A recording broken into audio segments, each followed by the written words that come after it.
پہاڑی زبان میں اپڈیٹ سنیے۔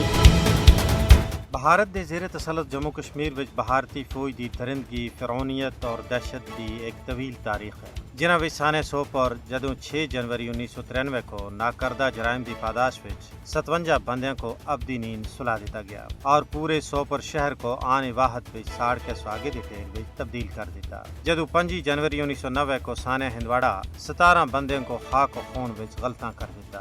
27 جنوری 1994 جدوں کپواڑہ شہر وچ نہتے مظاہرین اتنے گولیاں دی برسات کی تھی اور 27 بندیاں کو خون وچ غسل دے دیتا۔ اس سانے دے مجرم جنرل بخشی جڑا آج دفاعی تجزیہ نگار بن کے بھارتی الیکٹرانک میڈیا اتنے انسانیت دا درس دیندا نظر آ رہا ہے۔ 10 فروری 2001 جدوں کوٹ چڑوال وچ غاصب بھارتی فوج سن 17 بے گناہ بکروالاں کو کرام وچ مقفل کر کے آگ لا دیتی اور وہ جلس گئے۔ انہیں سانحات پچھو ایک سانحہ گاؤ قتل بھی ہے۔ جدو بھارتی غاصب فوج سن 21 جنوری 1990 کو سری نگر دے گاؤ قدل علاقے وچ 50 تھی زیادہ شہریاں دا لوٹ ڈولیا۔ 32 سال بیت گئے لیکن اجاں تکر متاثرین انصاف واسطے در در دی ٹھوکراں کھڑے ہوتے مجبور ہیں۔